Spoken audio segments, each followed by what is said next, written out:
Film शुरू होती है और हम रोज नाम की एक लड़की को देखते हैं जिसके चेहरे पर कर्ज के निशान थे और वो काफी जख्मी थी। देखने से लग रहा था जैसे वो किसी बड़ी मुश्किल से गुजर कर आई हो और उसके सामने कोई बैठकर पूछताछ कर रहा था। वो उससे जानने की कोशिश कर रहा होगा कि ये सब कैसे हुआ। अब ये सीन यहाँ से शिफ्ट होकर आ जाता है माजी में कुछ हफ्ते पहले, जब ये सब कुछ रोज के साथ नहीं हुआ था। मतलब यहाँ से ही उस सब की शुरुआत हुई होगी। रात का टाइम था जहाँ हम रोज के घर में उसकी मॉम को देखती है जो खाना बना रही है। तभी रोज काम से लौट आई, वो अपनी मॉम से मिलती है और दोनों माँ बेटी बहुत खुश होती है। यानी उन दोनों में बहुत प्यार था क्योंकि उसकी मॉम ने रोज को अकेले ही पाल पोस कर बड़ा किया था। उसके डैड की तो तभी मौत हो गई थी जब रोज छोटी सी थी और अभी तक वो अकेले ही रह रही थी। फिर रोज की मॉम उसे बताती है कि इस हफ्ते की आखिर में हम लोग मेरे दोस्त के साथ घूमने जाएंगे जिसका नाम डेरिक है। अब हालांकि रोज जाना नहीं चाहती थी पर उसकी मॉम उसे मनाती है क्योंकि वो भी चाहती थी कि रोज उनके साथ इस ट्रिप पर जाए, इसलिए वो राजी हो गई। फिर जब वो दिन आया,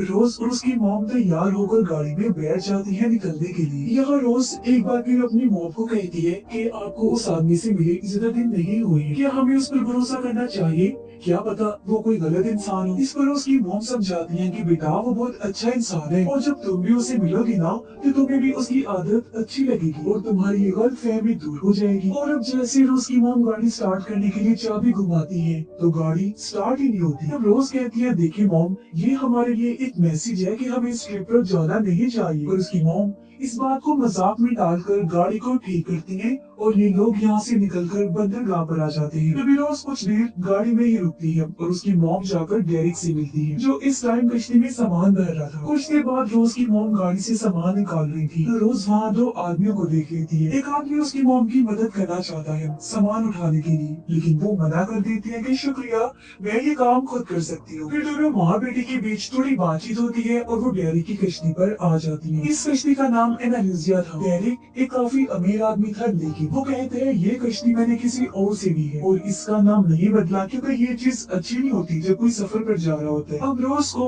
अभी तक डेरिक पर भरोसा नहीं होता, लेकिन बातों से तो वो अच्छा इंसान ही लग रहा था। और अब सारी तैयारियां करने के बाद ये अपने सफर पर निकल जाते हैं। हम नोटिस करते हैं कि रोज की मॉम और डेरिक के बीच काफी प्यार वाला रिश्ता था। रोज जब अपने कमरे में जाती है तो फोन चेक करती है जहाँ जरा सा भी नेटवर्क नहीं आ रहा था। वो काफी परेशान हो गई क्योंकि वो सोचती है कि मैं अपनी मॉम की तरह ऐसे प्यार में पागल नहीं हूँ कि किसी पर भी भरोसा कर लूं। वो जब अपनी मॉम को बताती है तो मॉम उसे तसल्ली देती है। अब रोज का लड़ा देर बहल जाए इसलिए डेरिक उसे थोड़ी बहुत कश्ती चलाना सिखाता है। आज रोज की मॉम का बर्थडे था और रोज पहले ही केक साथ ले आई थी, इसलिए वो उन्हें विश करती है। डेरिक दोनों को अपनी तरफ से गिफ्ट देता है। उसकी मॉम को देता है शर्ट और रोज को एक छोटा सा चाकू देता है जो मुश्किल टाइम में उसके काम आ सकता था। अब इस तोहफे से रोज को अच्छा तो लगा पर चाकू ये सोचकर थोड़ा अजीब भी महसूस करती है। पर धीरे धीरे डेरिक को लेकर जो उसकी नफरत थी वो भी कम होती जाती है। अगले दिन जब रोज की मॉम अपनी तस्वीरें बना रही थी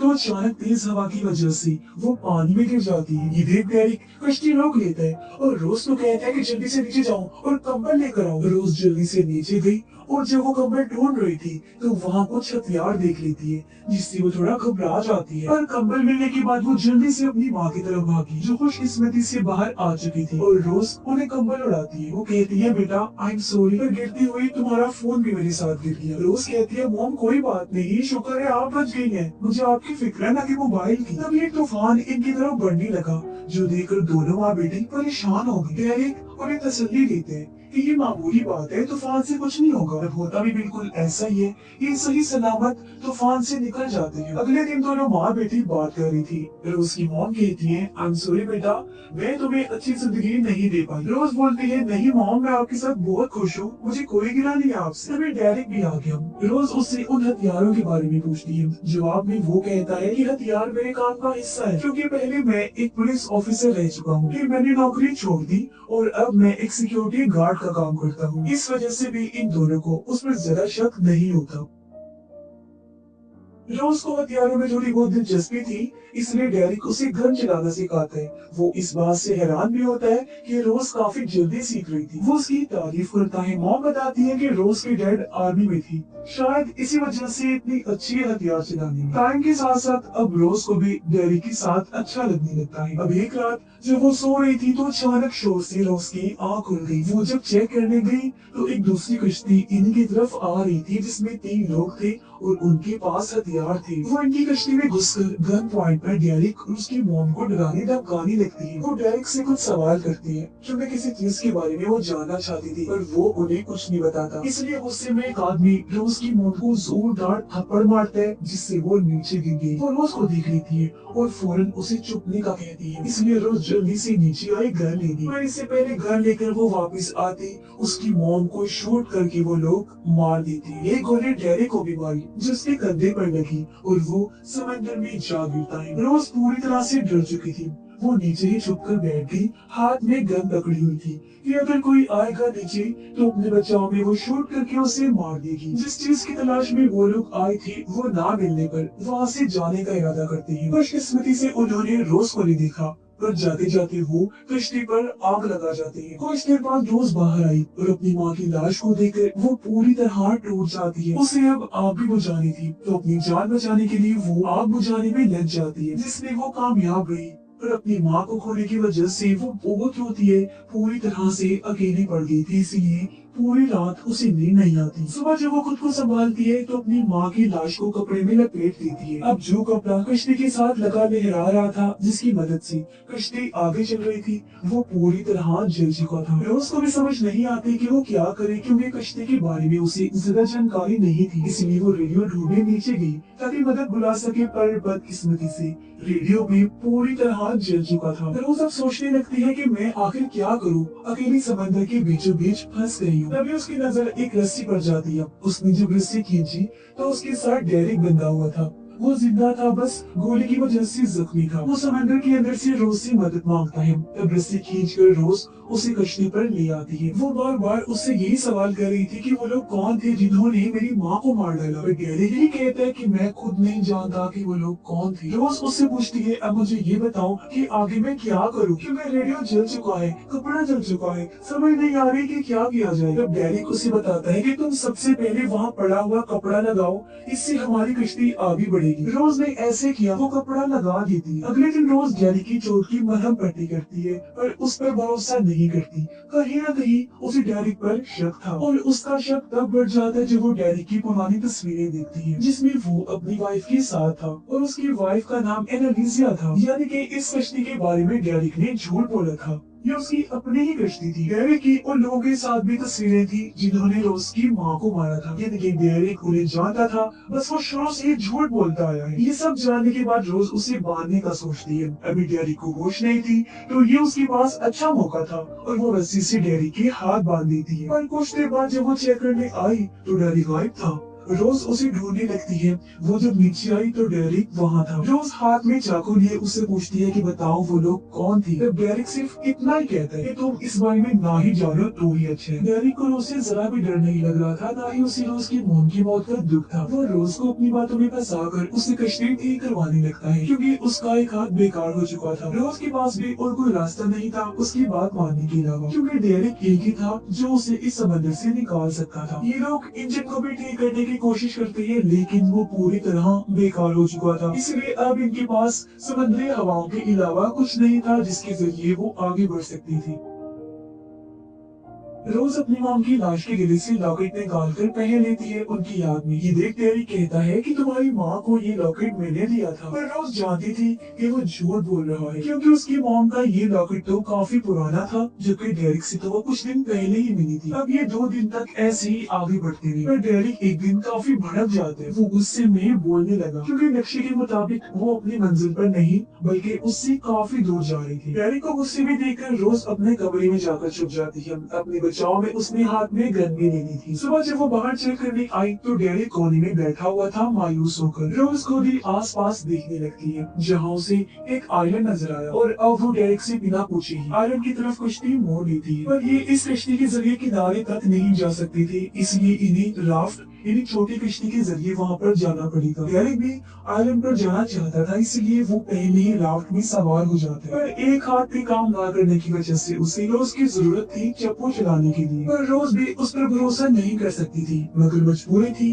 इसलिए वो भी चुपचाप राफ्ट में आ जाती है। वो जब चप्पू चला रही थी तो चप्पू का एक हिस्सा खुलकर पानी में गिर गया, क्योंकि ये रोज के लिए नया नया था। इसलिए वो चप्पू लेने समंदर में जाती है, पर उसे तैरना नहीं आता था, इसलिए वो डूबने लगी और तो और उसने लाइफ जैकेट भी पहनी हुई। राफ्ट में से डेरिक उसे बता रहा था कि कैसे वो लाइफ जैकेट को उतार सकती थी, पर जब वो थोड़ा सा डूब गई तो डेरिक खुद समंदर में कूद कर उसे किनारे लेकर आता है। रोज बेहोश थी, उसकी सांसें बंद हो रही थी, पर डेरिक सीपीआर देकर उसे होश में लेकर आता है। डेरिक आइलैंड को चेक करने चला गया। खुद को संभालने के बाद रोज भी आइलैंड के जंगल में जाती है, पर जब वो केव यानी गार में गई तो डेरिक को पीने का पानी मिल जाता है और वो रोज को पानी पीने का कहता है। ये आइलैंड पूरी तरह से वीरान था, इसलिए रोज कहती है चलो यहाँ से चलते हैं, पर डेरिक कहते हैं हम कल जाएंगे क्योंकि जब रात होने वाली थी। ये लोग राफ्ट को किनारे पर ले आए थे, इसीलिए रोज उसमें जाकर सो जाती है, जबकि डेरिक बाहर आग जला लेता है। रोज को नींद नहीं आ रही थी, इसलिए वो डेरिक के पास आकर बैठ जाती है। दोनों बातें करने लगी। वो डेरिक उसे अपनी कहानी बताने लगता है। वो कहता है मैं एक ईमानदार पुलिस वाला था, 10 साल तक मैंने अच्छे से अपना फर्ज निभाया, पर मेरे हाथ कुछ नहीं आया। मेरी हालत जहाँ दिन ब दिन बदतर होती जा रही थी तो दूसरी तरफ लोग अमीर हो रहे थे। मेरी वाइफ मुझे छोड़ के चली गई क्योंकि वो मुझे हालात से हारा हुआ समझ रही थी। बस फिर मैंने अच्छाई का रास्ता छोड़कर बुराई का रास्ता अपना लिया और मैं गलत लोगों के साथ मिल गया, जहाँ मुझे बहुत पैसा मिला और मैं अमीर हो गया। अब मैं जिस आदमी के साथ काम करता था वो सच में किसी शैतान से कम नहीं था, क्योंकि उसने सारे बुरे काम किए जिसके बारे में तुम सोच भी नहीं सकती, जैसे कि चोरी, लूट मार, लड़कियों को अगवा करना, फिर उनकी स्मगलिंग करके बेच देना और हर तरह का गलत काम। और हाँ, मुझे तुम्हारी माँ से प्यार व्यार नहीं था, मुझे तो वो बस वैसे पसंद आई थी, तो इसलिए मैंने उसे बसाया क्योंकि वो भी खूबसूरत थी और तुम भी। वो नहीं रही तो तुम तो हो, माना सही तो बेटी सही, जिससे रोज को काफी गुस्सा आया। अगर डेरिक बताता है मेरा बॉस तुम जैसी खूबसूरत लड़कियों को भी पसंद करता है जिनको अगवा करके वो उनको बेच दिया करता था। और हाँ, करे बात मेरी, मुझे भी इन बुरे कामों में फिर बहुत मजा आने लगा, जैसे कि लोगों को लूट कर मैं काफी इंजॉय करता था। मैंने अपने बॉस को भी लूटा, वो उस दिन अपने पैसे मुझसे लेने आया था जिसमें तुम्हारी माँ मारी गई। ये सारी बातें सुनकर रोज अपने गुस्से पर काबू नहीं कर पाती।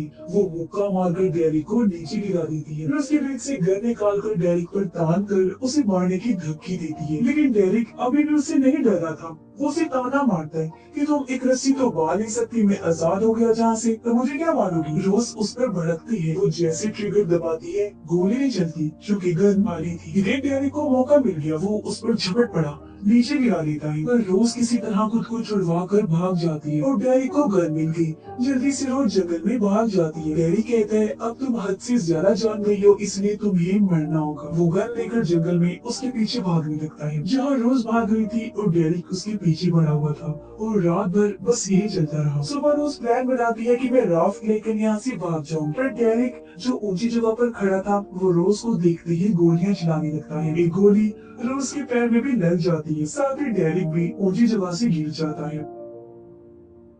वो मरता तो नहीं लेकिन काफी जख्मी हो गया था और रोज उसे ऐसे मरता छोड़कर राफ्ट में आ गई। फिर जल्दी से कश्ती में भी चली जाती है, पर अब धीरे धीरे कश्ती भी डूबने लगती है, इसलिए रोज भारी सामान बाहर फेंकने लगती है। फिर उसे अपनी माँ की लाश को भी समंदर में छोड़ना पड़ा, लेकिन फिर भी कश्ती डूब गई और रोज को वापस राफ्ट में आना पड़ा, लेकिन वो काफी रो रही होती है। ऐसे ही 2 दिन तक वो समंदर में रही। एक दिन उसे एक कश्ती दिख जाती है, तो फ्लेयर गन की मदद से रोज कश्ती का ध्यान अपने तरफ करती है और लोगों ने फ्लेयर की रोशनी देख तो ली थी, पर वो रात को आती है रोज को बचाने और उसे अपनी कश्ती में ले आई। खाने के लिए उसे कुछ देते ही और उन लोगों के पास हथियार भी थे, जिन्हें देख रोज समझ गई कि ये लोग जिन्होंने मेरी जान बचाई है अच्छे लोग नहीं है, क्योंकि तभी वो एक लड़की को देखती है जिसने नशा किया हुआ था और उसे कहीं ले जाया जा रहा था। अब रोज नहाने का बहाना बनाकर बाथरूम में जाती है। उसे अंदाजा हो गया था कि ये वही लोग हैं जिनके बारे में डेरिक ने बताया था, जो लड़कियों की स्मगलिंग करते हैं। उसे तभी उनका बॉस भी दिख गया, जो भी इस शिप में आ गया था, जिसे खूबसूरत लड़कियां पसंद थी। तो एक प्लान बनाकर रोज अच्छे से तैयार होकर बॉस के पास जाती है। वो उसे अपनी बातों में उलझाकर फंसाने की कोशिश करती है। जब बॉस उसकी बातों में आ गया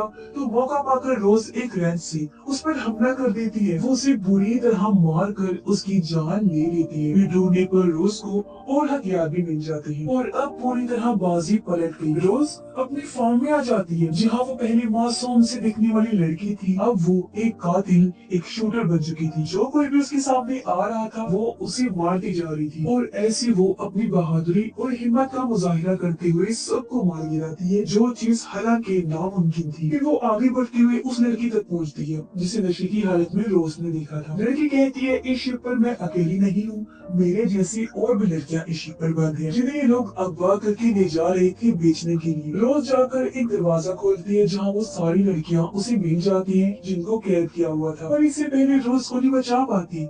रोज का एक साथी जो अभी तक जिंदा था वो आकर रोज पर गन तान देता है, पर इससे पहले वो रोज को मारता, रोज उससे पहले ही वार करके उसी पर गोली चला देती है और वो मारा जाता है। फिर जब रोज ऊपर आई तो एक और जिंदा था जो और कोई नहीं बल्कि डेरिक था। उसे जिंदा देखकर रोज हैरान रह गई, पूछती है तुम तो उस आइलैंड पर मर गए थे ना, तो फिर यहाँ कैसे, और वो भी जिंदा। जब डेरिक बताता है कि वहाँ मेरा बॉस आ गया, उसे मैंने कहा कि मेरी जान के बदले तुम, और उसे फिर मैंने शिप पर भेजा था ये कहकर कि तुम वहाँ पर हो, और उसने मुझे बचा लिया। ये सुनकर रोज हंसने लगी, कहती है पर तुम्हारे बॉस को तो मैंने मार दिया, वो अब नहीं रहा। ये सुनकर डेरिक उसे धक्का देकर सीढ़ियों से नीचे गिरा देता है। फिर गन उठाकर वो उसे मारने आता है, पर वहाँ आकर उसने देखा कि रोज तो वहीं पे। वो जब उसे चेक करने आया तो रोज एक केमिकल छोड़ देती है। जैसे ही उसका ध्यान भटका, रोज को मौका मिल गया और वो चाकू लेकर डेरिक को मार देती है। ये वही चाकू था जो डेरिक ने उसे तोहफे में दिया था। अब शिप पर सारे बुरे लोगों का खात्मा हो गया था, सिर्फ रोज और वो बंदी बनाई गई लड़कियां ही जिंदा बचती हैं, जिन सबको रोज आजाद करवा देती है। ये लोग देखते हैं कि शिप बंदरगाह की तरफ बढ़ रही है। रोज समेत सभी काफी खुश होती हैं क्योंकि उनकी जान बच गई। बंदरगाह पर पहुंचते ही सारा मामला पुलिस संभाल लेती है और यहाँ से सीन वापस वही आ जाता है जहाँ से मूवी शुरू हुई थी। जब रोज जख्मी बैठी थी और कोई उससे पूछताछ कर रहा था, तब रोज एक पुलिस वाले को ये सारी कहानी बता रही। इस पर पुलिस ऑफिसर रोज को उसकी हिम्मत की दाद देते हुए कहता है कि बहुत खूब, तुमने बहुत अच्छा काम किया और जल्द ही सारी लड़कियों को